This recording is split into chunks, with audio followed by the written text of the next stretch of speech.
नमस्कार दोस्तों, आप सभी का स्वागत है आपके अपने YouTube चैनल साई एजुकेशन में। फ्रेंड्स, कल मैंने जनवरी के करंट अफेयर्स का पार्ट फर्स्ट अपलोड कर दिया था। आई होप कि आपने वो वीडियो देखी होगी और आपको अच्छी भी लगी होगी एंड आपने बहुत प्यार दिया उस वीडियो के लिए।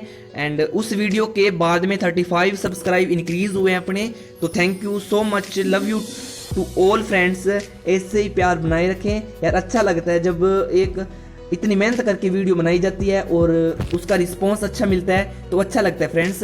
इतनी टाइपिंग वगैरह करना बहुत हार्ड है, 2 से 3 घंटे लगते हैं फ्रेंड्स मेहनत करने में, और आप 1 सेकंड का लाइक और सब्सक्राइब कर कीजिएगा जिससे हमें मोटिवेशन मिलेगा। ठीक है, तो कल के लिए थैंक यू सो मच, आपने बहुत प्यार दिया। एंड आज की वीडियो के लिए प्लीज़ प्यार देना, सब्सक्राइब करना, शेयर अपने फ्रेंड सर्किल में करना ताकि इंक्रीज ऑफ सब्सक्राइब बढ़े। ठीक है, तो आज का पार्ट सेकंड लेके चलते हैं। आज के पार्ट सेकंड में अपने 31 से स्टार्ट करेंगे एंड पार्ट फर्स्ट में अपने 30 क्वेश्चन किए थे एंड विद एक्स्ट्रा फैक्ट के साथ अपने फर्स्ट पार्ट कंप्लीट किया एंड वो आपने देख लिया होगा। यदि नहीं देखा तो प्लीज़ जाके देख लीजिएगा। तो आज का फर्स्ट क्वेश्चन है, हाल ही में नौसेना ने मेडागास्कर में मानवीय सहायता और आपदा राहत प्रदान करने के लिए क्या शुरू किया? तो इसका आंसर है ऑपरेशन वेनिला की शुरुआत की है नौसेना ने मेडागास्कर में मानवीय सहायता और आपदा राहत प्रदान करने के लिए। ऑपरेशन वेनिला को साइक्लोन डाइने द्वारा मचाई गई तबाही के बाद मेडागास्कर के प्रभावित लोगों की सहायता प्रदान करने के लिए शुरू किया गया। तो फ्रेंड्स, साइक्लोन डाइने द्वारा मचाई गई तबाही के कारण मेडागास्कर के प्रभावित लोगों को इससे मदद मिलेगी। तो नौसेना ने इसकी शुरुआत की है ऑपरेशन वनीला की एंड मेडागास्कर में शुरुआत की है। तो ये अच्छा क्वेश्चन बन जाता है। इससे क्वेश्चन बन जाता है कि हाल ही में नौसेना ने मेडागास्कर में मानवीय सहायता और आपदा राहत प्रदान करने के लिए किस पहल की शुरुआत की है? तो इसका आंसर है ऑपरेशन वनीला एंड नौसेना ने इसकी शुरुआत की। तो नौसेना के प्रमुख आपको पता होना चाहिए एंड नौसेना के प्रमुख है करमवीर सिंह। एंड भारतीय नौसेना दिवस कब मनाया जाता है? 4 दिसंबर को भारतीय नौसेना दिवस मनाया जाता है। ठीक है, एंड फर्स्ट क्वेश्चन से आपको इतनी जानकारी मिलती है। एंड 32 नंबर क्वेश्चन है, सेकंड क्वेश्चन मीन्स हाल ही में असम राइफल्स ने शहीदों के लिए युद्ध स्मारक का निर्माण कहाँ किया? तो नागालैंड में असम राइफल ने शहीदों के लिए युद्ध स्मारक का निर्माण किया। असम राइफल ने नागालैंड में एक संयुक्त युद्ध स्मारक का निर्माण किया। ये स्मारक पूर्वोत्तर राज्य में उग्रवाद से लड़ते हुए शहीद 357 सेना और असम राइफल के जवानों के लिए बनाया गया है। एंड असम राइफल के महानिदेशक आपको पता होना चाहिए तो लेफ्टिनेंट जनरल सुखदीप सागवान। एंड 1835 में असम राइफल की अस्तित्व में आया था।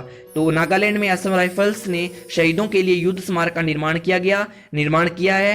एंड युद्ध स्मारक किसके लिए बनाए हैं? जो कि पूर्वोत्तर राज्य में उग्रवाद से लड़ते हुए शहीद हुए थे 357 सेना के सैनिक एंड असम राइफल के जवानों के लिए ये बनाया गया है। एंड इस क्वेश्चन से आपको इतनी जानकारी मिलती है।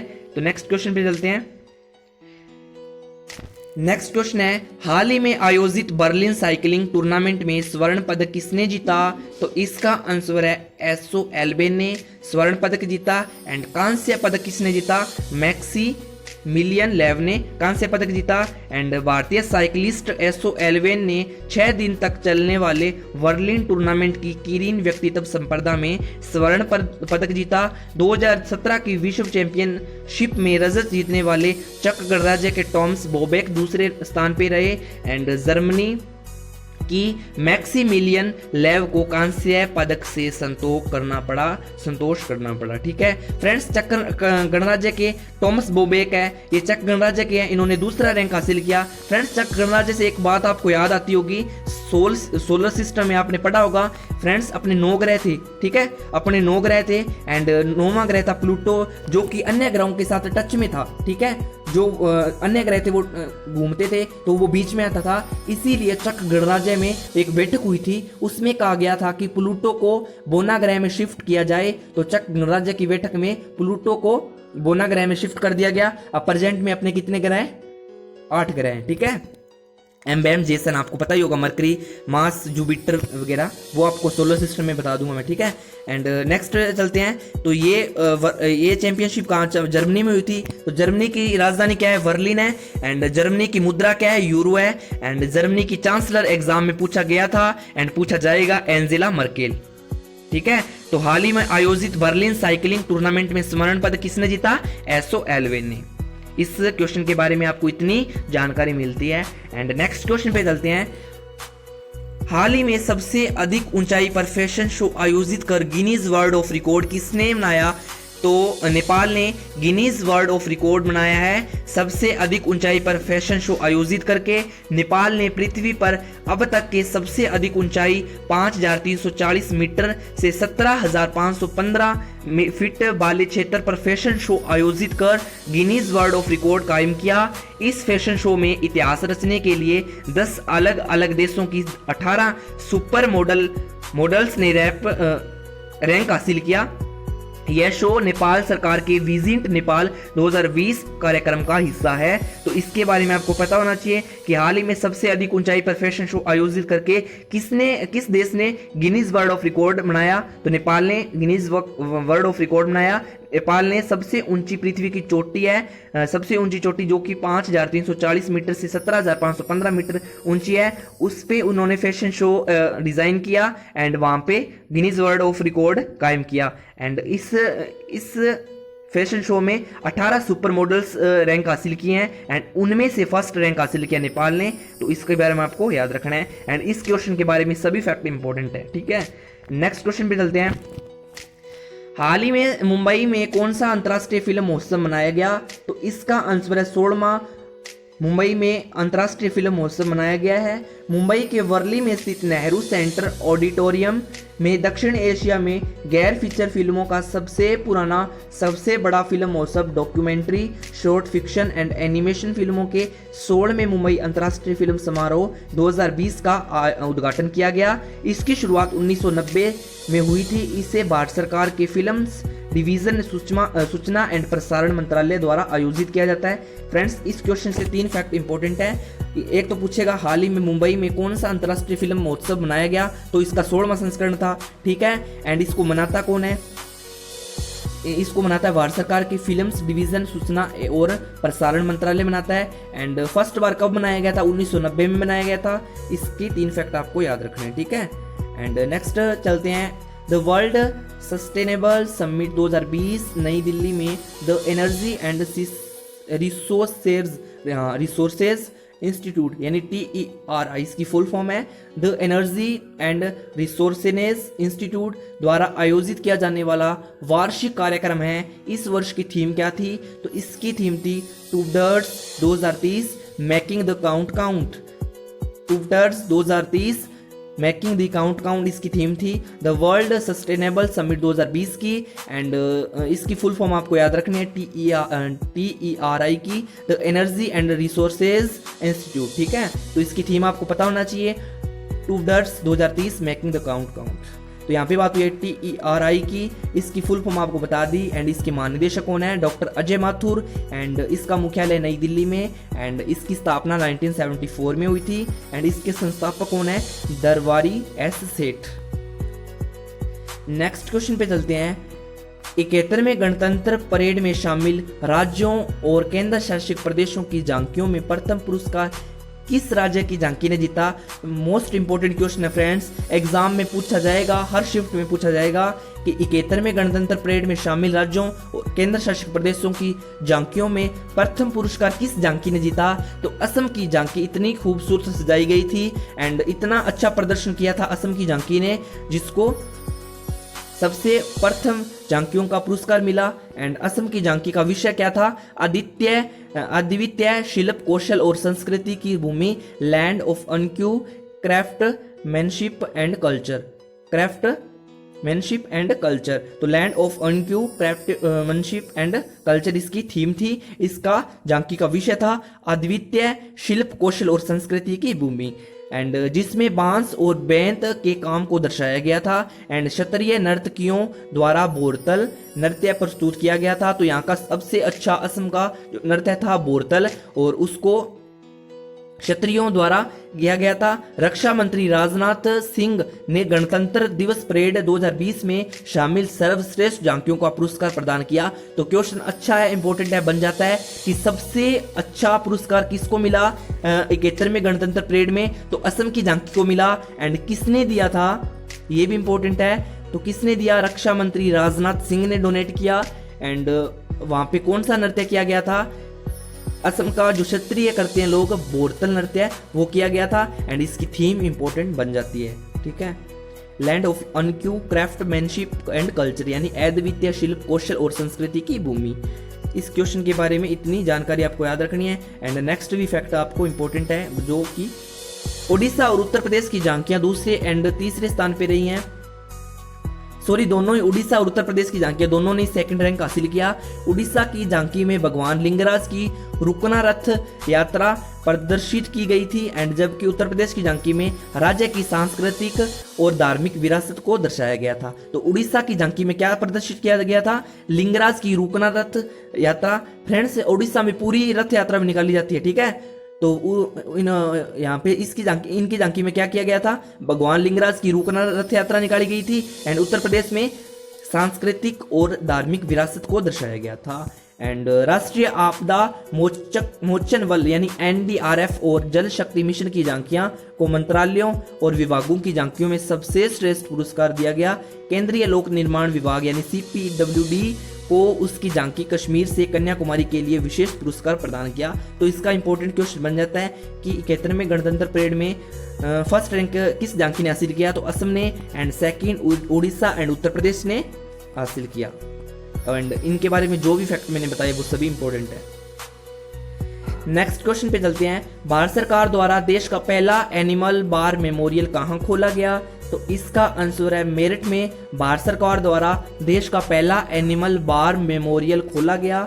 इस स्मारक का निर्माण मेरठ के रिमाउंट एंड वेटनरी कॉम्पर्स यानी RVC सेंटर एंड कॉलेज में किया गया, जहां कुत्तों, खच्चरों और घोड़ों की जवाज कैटल यानी नस्ल को परीक्षण किया गया, एक्सपेरिमेंट किया गया। तो इस स्मारक का निर्माण मेरठ के रिमाउंट एंड वेटनरी कॉमर्स यानी RVC सेंटर एंड कॉलेज में किया गया, यहाँ कुत्तों, खच्चरों और घोड़ों की जवाज कैटल पर एक्सपेरिमेंट किया गया, ठीक है। एंड नेक्स्ट, तो इसे याद रखना आपको, भारत सरकार द्वारा देश का पहला एनिमल बार मेमोरियल कहाँ खोला गया? तो मेरठ में। एंड नेक्स्ट क्वेश्चन पे चलते हैं। हाल ही में PM नरेंद्र मोदी द्वारा तीसरे वैश्विक आलू सम्मेलन का उद्घाटन कहाँ किया गया? ये भी इंपॉर्टेंट है। इसका आंसर है गांधीनगर में, गुजरात में PM नरेंद्र मोदी द्वारा तीसरे वैश्विक आलू सम्मेलन का उद्घाटन किया गया। एंड आपको याद रखना है कि भारतीय आलू संघ के 22 चांसलर कौन है? SM पाल खुराना जी। एंड भारतीय आलू संघ का मुख्यालय शिमला, हिमाचल प्रदेश में।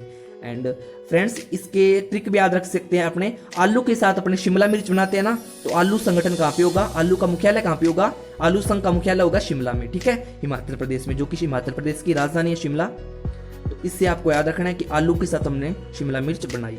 एंड नेक्स्ट क्वेश्चन पे चलते हैं। नवाचार महोत्सव का आयोजन कहाँ किया गया? इसका आंसर है अरुणाचल प्रदेश में। अरुणाचल प्रदेश में नवाचार महोत्सव का आयोजन किया गया। अरुणाचल प्रदेश के ईटानगर में स्थित विज्ञान केंद्र में नवाचार महोत्सव का आयोजन किया गया। इस उत्सव का आयोजन अरुणाचल प्रदेश राज्य विज्ञान और प्रौद्योगिकी परिषद द्वारा राष्ट्रीय नवाचार फाउंडेशन के सहयोग से किया गया। प्रदेश में अपनी तरह से इस पहले विशिष्ट महोत्सव के आयोजन का लक्ष्य राज्य में सभी लोगों को, खास तौर पर शैक्षणिक संस्थानों में नवाचार की संस्कृति को बढ़ावा देना है। तो नवाचार महोत्सव अरुणाचल प्रदेश में आयोजित किया गया। एंड अरुणाचल प्रदेश में आयोजित किया गया, तो इसके मुख्यमंत्री पेमा खांडू जी, अरुणाचल प्रदेश के राज्यपाल है VD Mishra ji. And next question पे चलते हैं। भारत पर्व 2020 कहां से शुरू किया गया? तो इसका आंसर है दिल्ली से, लाल किले मैदान से भारत पर्व 2020 का शुभारंभ किया गया। भारत के जोश और उत्साह को मनाने का त्योहार भारत पर्व 2020 नई दिल्ली के लाल किले से शुरुआत हुई है इसकी। एंड इस वर्ष के भारत पर्व की थीम थी एक भारत श्रेष्ठ भारत, ठीक है। तो इसकी थीम इंपॉर्टेंट है, एक भारत श्रेष्ठ भारत। तो भारत के जोश और उत्साह को मनाने का त्योहार होता है भारत पर्व 2020, जिसको नई दिल्ली के लाल किले से शुरुआत किया गया। एंड इसकी थीम एक भारत श्रेष्ठ भारत है। एंड इसकी दूसरी थीम भी है celebrating 150 years of Mahatma Gandhi, ठीक है। तो 150 ईयर्स पूरी हुए हैं महात्मा गांधी को, ठीक है। तो celebrating 150वीं years of Mahatma Gandhi जयंती मनाई गई है। तो इसके इसके कारण यह पर्व अच्छा तरह से डोनेट यानी सेलिब्रेशन किया गया इसका। तो भारत पर्व 2020 कहाँ से शुरू हुआ? लाल किला दिल्ली से। एंड इसकी थीम 2 है, Ek Bharat Shreshtha Bharat and celebrating 150 years of Mahatma Gandhi ji. इसके बारे में सभी फैक्ट इंपॉर्टेंट है। एंड नेक्स्ट क्वेश्चन पे चलते हैं। देश का पहला ई कचरा क्लिनिक कहाँ खोला गया? इंपॉर्टेंट क्वेश्चन बन जाता है। तो भोपाल में देश का पहला ई कचरा क्लिनिक खोला गया। भारत के पहले ई कचरा क्लिनिक का उद्घाटन मध्य प्रदेश के भोपाल में किया गया। यह घरेलू और वाणिज्यिक दोनों इकाइयों के कचरे को अलग अलग कर प्रसंस्करण करने और निपटान करने में सक्षम होगा। इस योजना के तहत एक बस को भीतर एवं बाहर से ई वेस्ट सामग्री से सजाया गया। एंड इसमें एक टीवी भी लगाया गया जिसमें ई कचरे से होने वाले पर्यावरणीय नुकसान के विषय पर डॉक्यूमेंट्री फिल्में दिखाई जाएगी। तो ये इंपॉर्टेंट है। देश का पहला ई कचरा क्लिनिक कहाँ खोला गया? भोपाल में, ठीक है। एंड भोपाल में खोला गया, एमपी में खोला गया। तो मध्य प्रदेश के मुख्यमंत्री कमलनाथ जी थे, अब नहीं है। कमलनाथ जी पहले थे, अब है शिवराज जी चौहान, ठीक है। ये थोड़ा गलत हो गया, यहाँ पे टाइपिंग मिस्टेक होगी। कमलनाथ जी नहीं है मुख्यमंत्री, अभी प्रेजेंट में चेंज हुए हैं। शिवराज जी थे, शिवराज जी चौहान इसके मुख्यमंत्री बने हैं। एंड गवर्नर सही है लालजी टंडन। नेक्स्ट क्वेश्चन पे चलते हैं। इस वर्ष सुभाष चंद्र बोस आपदा प्रबंधन पुरस्कार किस राज्य ने जीता? तो इसका आंसर है उत्तराखंड राज्य ने सुभाष चंद्र बोस आपदा प्रबंधन पुरस्कार जीता है। एंड राष्ट्रीय आपदा मोचन बल यानी एनडीआरएफ के महानिदेशक कौन बने हैं? सत्यनारायण प्रधान आपदा मोचन बल यानी एनडीआरएफ के महानिदेशक हैं, ठीक है। नेक्स्ट क्वेश्चन पे चलते हैं। हाल ही में देश में सबसे अधिक सब्जी उत्पादन करने वाला राज्य कौन सा बन गया है? तो इसका आंसर है पश्चिम बंगाल। हाल ही में देश में सबसे अधिक सब्जी उत्पादन करने वाला राज्य बना। फलों में आंध्र प्रदेश 17.61 मिलियन टन के साथ शीर्ष स्थान पर रहा। तो फलों में सबसे फर्स्ट रैंक हासिल किया आंध्र प्रदेश ने। एंड सब्जियों में किसने हासिल किया? पश्चिम बंगाल ने। और जगदीप धनखड़ पश्चिम बंगाल के राज्यपाल हैं एंड ममता बनर्जी पश्चिम बंगाल की सीएम। तो प्रेजेंट में पश्चिम बंगाल की आपको सीएम यानी चीफ मिनिस्टर पूछे तो ममता बनर्जी। एंड जगदीप धनखड़ कौन है? पश्चिम बंगाल के गवर्नर है। एंड आंध्र प्रदेश फलों में फर्स्ट रैंक हासिल किया एंड सब्जियों में फर्स्ट रैंक हासिल किया पश्चिम बंगाल ने। नेक्स्ट क्वेश्चन पे चलते हैं।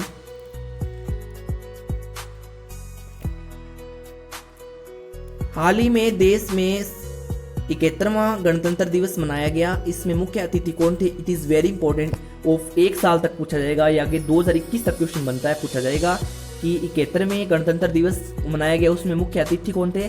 तो बोल्सोनारो जी थे, जाइर मेसियोस बोल्सोनारो जी। एंड इस बार परेड में पहली बार जम्मू और कश्मीर ने केंद्र शासित प्रदेश के रूप में हिस्सा लिया था। तो 317 हटने के बाद जम्मू कश्मीर 2 यूटी में चेंज हुआ, आपको पता ही होगा, Ladakh and Jammu Kashmir. And 2 UT change हो गया। फर्स्ट बार इसने 71वें गणतंत्र दिवस में भाग लिया। तो ये भी एक अच्छा क्वेश्चन है, रिकॉर्ड है इसका। तो फर्स्ट बार इसने भाग लिया है। एंड बोल्सोनारो जी गणतंत्र दिवस के मुख्य अतिथि थे। एंड यदि पूछा जाए 70वें गणतंत्र दिवस में कौन आए थे अतिथि के रूप में? तो सिरिल रामाफोसा जी मुख्य अतिथि के रूप में 70वें गणतंत्र दिवस के में आए थे। एंड 71वां गणतंत्र दिवस में किसने हिस्सा लिया था अतिथि के रूप में? बोल्सोनारो। नेक्स्ट क्वेश्चन पे चलते हैं। हाल ही में राष्ट्रीय मतदाता दिवस कब मनाया गया? तो 25 जनवरी को राष्ट्रीय मतदाता दिवस मनाया जाता है। भारत में हर साल 25 जनवरी को राष्ट्रीय मतदाता दिवस के रूप में मनाया जाता है। यह राष्ट्रीय मतदाता दिवस का 10वां संस्करण है और इस संस्करण की थीम थी इलेक्ट्रो लिटरेंसी फॉर स्ट्रोंजर डेमोक्रेसी, ठीक है। तो इलेक्ट्रोल लिटरेंसी फॉर स्ट्रोंजर डेमोक्रेसी इसकी थीम थी। मतदाता दिवस 25 जनवरी को मनाया जाता है। इस बार 10वां संस्करण था। इस थीम का उद्देश्य चुनावी प्रक्रिया में नागरिकों के लिए विश्वास को रिन्यू करना और साथ ही भारत के मतदाताओं को शिक्षित करना है। तो हाल ही में राष्ट्रीय मतदाता दिवस 25 जनवरी को मनाया। एंड इसकी थीम इंपॉर्टेंट है। एंड इसका 10वां संस्करण था। इसकी थीम थी इलेक्ट्रो लिटरेंसी फॉर स्ट्रोंजर डेमोक्रेसी, ठीक है। एंड भारत के चुनाव आयोग का गठन 25 जनवरी 1950 को हुआ था। एंड राष्ट्रीय मतदाता दिवस भारत के चुनाव आयोग के स्थापना दिवस को ही चिन्हित करता है। पहली बार यह दिवस 2011 को मनाया गया। भारत के मुख्य चुनाव आयुक्त यानी सीईसी कौन है? सुनील अरोड़ा जी। तो इसके बारे में सभी फैक्ट आपको याद रखने हैं कि मतदाता दिवस 25 जनवरी को 10वां संस्करण था, इसकी थीम क्या थी, एंड प्रेजेंट में कौन सा संस्करण था, एंड इसका स्थापना कब हुई थी 25 जनवरी 1950 को, एंड भारत के मुख्य चुनाव आयुक्त प्रेजेंट में कौन है। तो ये सभी फैक्ट इंपॉर्टेंट बन जाते हैं यहाँ से, तो सभी फैक्ट आपको याद रखने हैं। एंड नेक्स्ट क्वेश्चन पे चलते हैं। हाल ही में इंदिरा गांधी हवाई अड्डे पर महिलाओं के लिए टैक्सी सेवा शुरू की गई, इसका नाम क्या है? तो women with wheels. Indira Gandhi हवाई अड्डे पर महिलाओं के लिए टैक्सी सेवा शुरू की गई, तो इसका नाम है वुमेन विद व्हील्स। तो वुमेन विद व्हील्स नामक टैक्सी का शुभारंभ किया गया। इसकी ये पहल है, इसकी पहल का नाम है women with wheels. Indira Gandhi हवाई अड्डे पर महिलाओं के लिए टैक्सी सेवा शुरू की गई है। ये टैक्सी सेवा सखा कैब्स की एक पहल है। ये टैक्सी सेवा केवल महिला यात्रियों के लिए ही होगी, जिन्हें महिला ड्राइवरों द्वारा चलाया जाएगा। इस सेवा में पुरुषों का प्रवेश की अनुमति केवल तभी दी जाएगी जब वे किसी महिला के साथ हों। व्हील्स विद व्हील्स की सुविधा महिला यात्री दिल्ली के किसी भी स्थान पर जाने के लिए कर सकती है। तो ये भी अच्छी पहल है। दिल्ली सरकार ने इंदिरा गांधी हवाई अड्डे से शुरुआत की एक टैक्सी जिसका नाम है टैक्सी पहल है एक वुमेन विद व्हील्स, जिसको वुमेन्स द्वारा ही चलाया जाएगा। जिन टैक्सियों को वुमेन्स द्वारा चलाया जाएगा एंड उनके साथ मेल तभी होगा तब जब उसके साथ वुमेन होगी। तो ये भी एक अच्छी पहल है एंड दिल्ली के किसी भी स्थान से ये चलाया जा सकता है। एंड ये भी अच्छी पहल है, महिलाओं को आगे आने की अनुमति मिल रही है एंड मोटिवेशन मिल रहा है, जिससे महिलाओं में मोटिवेशन आएगा एंड महिलाएं भी मेल की तरह आगे बढ़ेगी एंड बढ़ भी रही है। हर रैंक में महिलाएं पुरुषों से आगे है, तो इसका कुछ नहीं है कि महिलाएं पीछे है, महिलाएं आगे है एंड महिलाएं वो कर सकती है जो पुरुष नहीं कर सकती। एंड ठीक है, तो महिलाओं को सम्मान दीजिए एंड महिलाओं की इज्जत कीजिएगा, महिलाओं को दुख मत दीजिएगा। ठीक है। सखा कंसल्टिंग विंग्स के सीईओ कौन है? अरविंद बंडेरा जी। ठीक है, तो इसके बारे में आपको पता होना चाहिए। नेक्स्ट क्वेश्चन है, भारत में हर साल 24 जनवरी को किस दिवस के रूप में मनाया जाता है? तो राष्ट्रीय बालिका दिवस के रूप में 24 जनवरी को हर साल मनाया जाता है राष्ट्रीय बालिका दिवस। एंड भारत में हर साल 24 जनवरी को राष्ट्रीय बालिका दिवस के रूप में मनाया जाता है। इस दिन का उद्देश्य लड़कियों द्वारा सामना की जाने वाली विषमताओं पर ध्यान केंद्रित करना और बालिकाओं की शिक्षा, स्वास्थ्य और पोषण को बढ़ावा देने के लिए बालिकाओं के अधिकारों के बारे में जागरूकता फैलाना है। यह दिवस पहली बार 2008 में महिला एवं बाल विकास मंत्रालय और भारत सरकार द्वारा पहल के रूप में मनाया गया था। ठीक है, तो 2008 में फर्स्ट बार 24 जनवरी को राष्ट्रीय बालिका दिवस मनाया गया। तो इसके बारे में सभी फैक्ट आपको याद रखने हैं। नेक्स्ट क्वेश्चन है, अंतर्राष्ट्रीय कोलकाता पुस्तक मेला इस बार कहां आयोजित किया गया? तो इसका आंसर है पश्चिम बंगाल में अंतर्राष्ट्रीय कोलकाता पुस्तक मेला आयोजित किया गया। पश्चिम बंगाल में 44th नंबर का अंतर्राष्ट्रीय कोलकाता पुस्तक मेला यानी IKBF 29 जनवरी से 9 फरवरी 2020 तक आयोजित किया गया। रूस 44 में अंतर्राष्ट्रीय कोलकाता पुस्तक मेले का फोकल थीम देश रहा। मीन्स 44 में अंतर्राष्ट्रीय कोलकाता पुस्तक मेले में भागीदार देश रहा रूस। एंड पश्चिम बंगाल में 44वां अंतर्राष्ट्रीय कोलकाता पुस्तक मेला 29 जनवरी से 9 फरवरी 2020 तक आयोजित किया गया। थीम का गेट मॉस्को में प्रतिष्ठित बोल्शोई थिएटर की प्रतिकृति थी। एंड अंतर्राष्ट्रीय कोलकाता पुस्तक मेला दुनिया का सबसे बड़ा गैर व्यापार पुस्तक मेला है और एशिया का सबसे बड़ा मेला। एशिया का सबसे बड़ा पुस्तक मेला की बात की जाए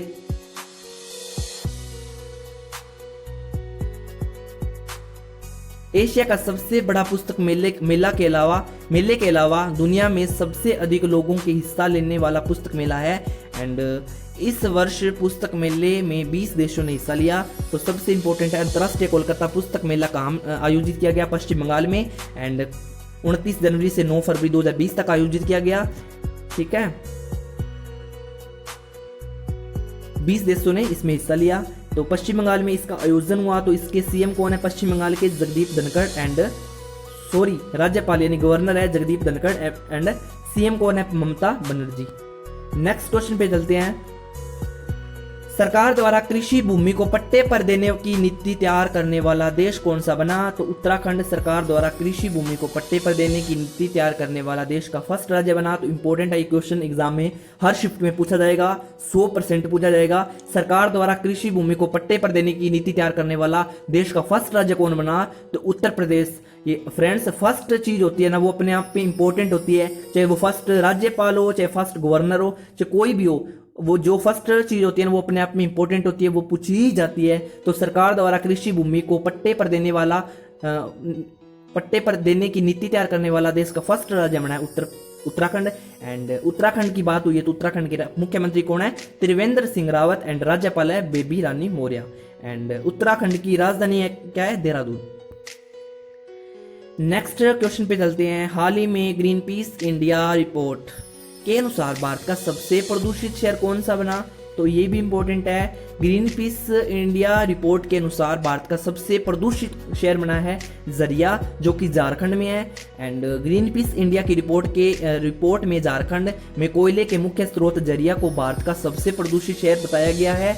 एंड झारखंड में कोयला भंडार और उद्योगों के लिए जाना जाने वाला धनबाद भारत का दूसरा सबसे प्रदूषित शहर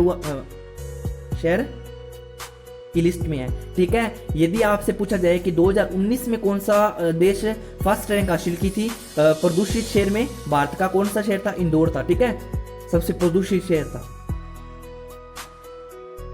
एंड अब की बार कौन है?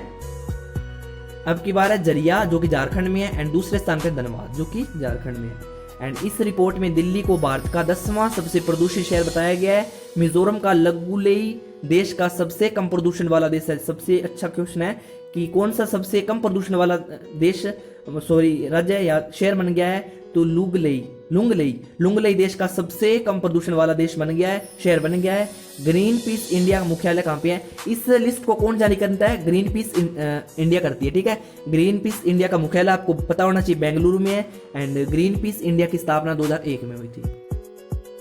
नेक्स्ट क्वेश्चन पे चलते हैं। भारतीय रिजर्व बैंक को वर्ल्ड गोल्ड काउंसिल WGC की रिपोर्ट वर्ल्ड गोल्ड आउटलुक 2020 में विदेशों में सबसे ज्यादा सोना खरीद करने वाला की सूची में कौन सा स्थान मिला?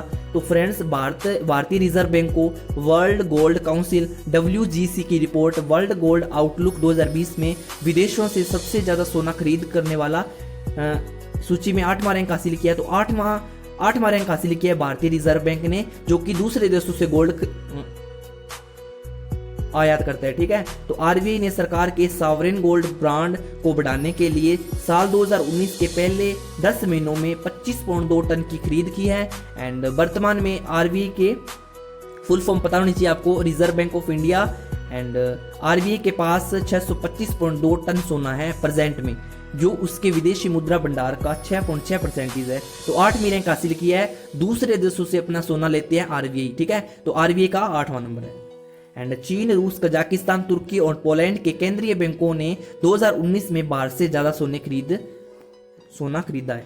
वर्ल्ड गोल्ड काउंसिल की स्थापना कब हुई थी? 1987 में। वर्ल्ड गोल्ड काउंसिल का मुख्यालय लंदन, यूनाइटेड किंगडम में है। एंड वर्ल्ड गोल्ड काउंसिल के मुख्य कार्यकारी अधिकारी है डेविड टैट।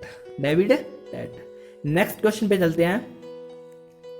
हाल ही में सरकार की अखिल भारतीय खेल परिषद यानी AICS में किन खिलाड़ियों को शामिल किया गया? तो इसका आंसर है, इंपॉर्टेंट क्वेश्चन बन जाता है कि हाल ही में सरकार के अखिल भारतीय खेल परिषद में 2 खिलाड़ियों को शामिल किया गया, जो कि अच्छी बात है, दीपा मलिक एंड योगेश्वर दत्त को। अखिल भारतीय खेल परिषद के अध्यक्ष कौन है प्रेजेंट में? BK मल्होत्रा जी। तो 2 खिलाड़ियों को शामिल किया गया अखिल भारतीय खेल परिषद में, दीपा मलिक व योगेश्वर दत्त को। नेक्स्ट क्वेश्चन है, हाल ही में किस राज्य सरकार द्वारा मुख्यमंत्री कृषक दुर्घटना कल्याण योजना की शुरुआत की? तो उत्तर प्रदेश सरकार ने हाल ही में मुख्यमंत्री कृषक दुर्घटना कल्याण योजना की शुरुआत की है। एंड इस योजना को शुरुआत उत्तर प्रदेश ने की। तो उत्तर प्रदेश की CM कौन है? योगी आदित्यनाथ जी। एंड गवर्नर कौन है? आनंदीबेन पटेल जी। तो इंपॉर्टेंट बन जाता है क्वेश्चन। एंड नेक्स्ट क्वेश्चन पे चलते हैं। हाल ही में 12वें राष्ट्रीय आदिवासी युवा आदान प्रदान कार्यक्रम का आयोजन कहाँ किया गया? तो इसका आंसर है UTI पुदुचेरी। वहां पे 12वें राष्ट्रीय आदिवासी युवा आदान प्रदान कार्यक्रम का आयोजन किया गया। एंड 12वें राष्ट्रीय आदिवासी युवा का आदान प्रदान का कार्यक्रम आयोजित पुदुचेरी में हुआ। एंड पुदुचेरी के उपराज्यपाल कौन है? किरण बेदी जी है। एंड फ्रेंड्स जितनी भी यूटी है ना, जितनी भी 8 यूटी है, केंद्र शासित प्रदेश 8 है, तो उनमें राज्यपाल नहीं होगा, उनमें उपराज्यपाल होगा। ओनली राज्यों में ही राज्यपाल होता है, किसी भी यूटी में राज्यपाल नहीं होगा और यूटी में उपराज्यपाल होगा। एंड पुदुचेरी में उपराज्यपाल है डॉक्टर किरण बेदी जी। एंड 12वें राष्ट्रीय आदिवासी युवा का आदान प्रदान कार्यक्रम पुदुचेरी में आयोजित किया गया। तो इसके बारे में आपको ये याद रखना है। एंड पुदुचेरी के मुख्यमंत्री भी आपको पता होना चाहिए, मुख्यमंत्री है BR Narayan Swami ji. Next question पे चलते हैं। हाल ही में NDRF यानी नेशनल डिजास्टर रिस्पॉन्स फोर्स ने अपना कौन सा स्थापना दिवस मनाया? तो NDRF ने अपना 15वां स्थापना दिवस मनाया। SN प्रधान NDRF के मौजूदा महानिदेशक हैं। SN प्रधान कौन है? NDRF के महानिदेशक प्रेजेंट में है। एंड NDRF ने 15वां अपना स्थापना दिवस मनाया। नेक्स्ट क्वेश्चन पे चलते हैं। हाल ही में किस खिलाड़ी ने रोम रैंकिंग सीरीज में स्वर्ण पदक जीता? तो इसका आंसर है हरियाणा की सबसे अच्छी खिलाड़ी हैं विनेट फोगाट, जिन्होंने रोम रैंकिंग सीरीज में स्वर्ण पदक जीता। उन्होंने 53 किलोग्राम में फाइनल में इक्वाडोर की लुइसा एलिजाबेथ मेलेमंड्रेस को 4-0 से मात दी। इस प्रतियोगिता में 57 किलोग्राम वर्ग में पहलवान अंशु मलिक ने रजत हासिल किया। एंड उन्हें फाइनल में 10-0 के स्कोर से नाइजीरिया की ओडुनायो अडेकू ओराए से हार का सामना करना पड़ा। फ्रेंड्स ये थोड़े हार्ड से नाम है, इनको 2-3 बार लिखना पड़ेगा फिर याद होंगे, ठीक है। तो अपनी जो भारत की विनेश फोगाट है उन्होंने स्वर्ण पदक जीता है। और किसको हराया उन्होंने? लुइसा एलिजाबेथ को 4-0 से।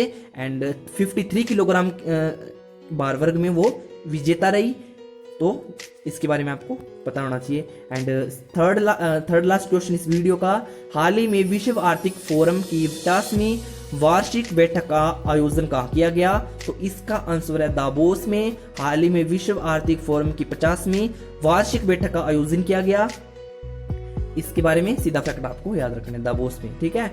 एंड नेक्स्ट क्वेश्चन पे चलते हैं। फिल्म ग्लोबल अवार्ड 2020 में बेस्ट फिल्म का अवार्ड किसे दिया गया? तो इसका आंसर है 1917 को फिल्म ग्लोबल अवार्ड 2020 में बेस्ट फिल्म का अवार्ड, फिल्म ग्लोबल अवार्ड में है फ्रेंड्स बेस्ट फिल्म का अवार्ड, ठीक है। 1917 फिल्म को मिला है। एंड इंपॉर्टेंट क्वेश्चन बन जाता है, एग्जाम में पूछा जाएगा कि फिल्म ग्लोबल अवार्ड 2020 में बेस्ट फिल्म का अवार्ड किसने जीता? तो फिल्म है 1917, इसने फिल्म ग्लोबल अवार्ड 2020 का अवार्ड जीता। फिल्म 1917 प्रथम विश्व युद्ध में 2 ब्रिटिश सैनिकों पर आधारित है। इस फिल्म का निर्देशक सैम मेडिस द्वारा किया गया है, ठीक है। तो इसके बारे में आपको सभी फैक्ट, एडिशनल फैक्ट जितने भी बता रहा हूँ वो सभी इंपॉर्टेंट है, स्टैटिक जीके का पार्ट है फ्रेंड्स, ठीक है। तो ये सभी आपको याद रखने हैं। एंड इस वीडियो का लास्ट क्वेश्चन है, हाल ही में किस राज्य के मंत्रिमंडल ने विधान परिषद को समाप्त करने का प्रस्ताव पारित किया? तो आंध्र प्रदेश सरकार ने मंत्रिमंडल के विधान परिषद का समाप्त करने का फैसला लिया है। तो मंत्रिमंडल कुछ 7 अपने राज्य ऐसे हैं जिनको विधान परिषद का दर्जा मिला हुआ है। एंड उनमें से आंध्र प्रदेश है जिसने समाप्त करने का, विधान परिषद को समाप्त करने का प्रस्ताव पारित कर दिया।